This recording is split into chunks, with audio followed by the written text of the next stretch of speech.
You want to be healthy, right? That's why you get up for those early morning workouts. That's why you think twice before having a piece of Stacy's birthday cake. That's why you do the most basic of things like brush your teeth and take showers. There are areas of health that society has accepted. It's expected that everyone has good hygiene, but that's only been a very recent expectation. Pierre Fauchard, the father of modern dentistry, didn't just invent both the concepts of tooth filings and braces, he also advocated for using your own urine to prevent cavities. This was only a few hundred years ago and stopped with the invention of toothpaste in the early 1800s. In the 1950s, the Weider brothers had to convince the entire country that weightlifting and exercise would grow your muscles and was good for your health. Up till that point, people thought that muscle growth was something that was biologically predetermined. It's set at birth like eye color. There was nothing you could do to change it. In fact, they actually believed that working out was so bad for you, it led to someone developing a cardiovascular condition called athlete's heart. When I go to my modern doctor in 2020, there's a reason that I'm not told to exercise less so that I don't get athlete's heart. When I go to my modern dentist, there's a reason he doesn't tell me to use my own urine to prevent cavities. We as a species learned better ways of doing things, and in turn we grew as a people. But I know what you're saying. This is 2020.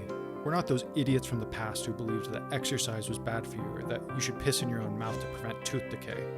No, we're more enlightened. We're modern, except for one tiny thing. There is a major aspect of your health that no one is taking seriously. Your emotional health. I have the perfect story to show you how emotional health impacts your life.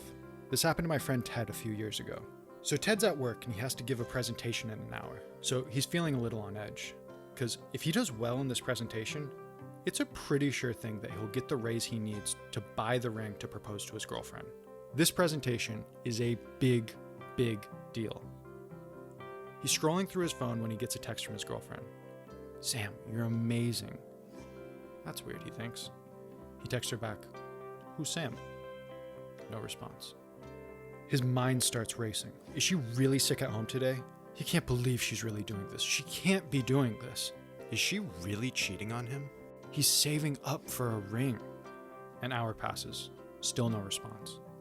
So he goes out there and gives one of the worst presentations he's ever given. He was stuttering and sweating. He would blankly stare at the slides and think about how his girlfriend must have been with Sam right now. After all, Sam was amazing. She said it herself. The branch manager came out just to see the new initiative, and Ted was so bad that the branch manager got up and walked out of the meeting. Ted's boss screamed at him for being so unprepared. He tells Ted that if he keeps this up, he's going to lose his job within the week. But Ted's not even thinking about that. He races home. There's 2 cars in the driveway. He kicks open the door and yells, "Who the is Sam?" And sitting next to his girlfriend is a girl? "This is Samantha, my friend from class. She brought me over a phone charger and the homework I missed." Now think about that. He had worked for weeks on that presentation, not to mention the years that he put into that job and relationship. I mean, for Pete's sake, he was saving up for a ring. And because of one bad emotional response, he blew it all up. He self-destructed. His boss saw him as incompetent, and his girlfriend said he had trust issues. He's okay now, but at the time that this was going on, he was so broken by all of it. And while I love the guy, this all happened because Ted didn't take care of his emotional health. So how can you make sure that this doesn't happen to you? There's a common belief out there that mental health is about not being mentally ill. As long as you're not schizophrenic or clinically depressed, then you're good. But we don't apply that logic to any other aspect of health. We don't wait to have a heart attack. We take preventative measures like doing cardio and not eating donuts every meal. Listen, I am very much an advocate for therapy and believe that every single person would benefit from seeing a good therapist. But just because you're not currently seeing a therapist doesn't mean that you can't work on your emotional health. Most people feel self-conscious and insecure. Most people are relatively negative and have a low sense of life satisfaction. These are everyday emotional problems that have solutions. There are preventative measures you can take to become a happier, more well-adjusted version of yourself. While this channel is in no way a substitute for therapy, it will give you the knowledge, tools, and techniques you need to become emotionally healthier. People with great emotional health are considered to be emotionally intelligent.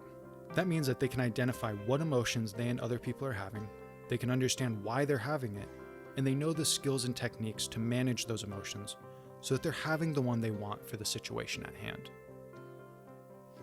And don't worry, you're not just stuck with a set amount of emotional intelligence.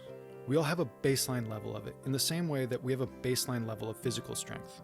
If everyone started lifting weights, some people will be naturally stronger than others. But where you start has very little to do with where you'll end up. You do nothing and nothing changes. But if you practice, you do the exercises, you'll see the growth. But I know what you're saying. Where on earth am I going to learn about this? Welcome to the Barton Blueprint for Emotional Intelligence. This show has one goal and one goal only: to make you more emotionally intelligent. This is not some hippy-dippy, crystal ball, find your heart chakra BS.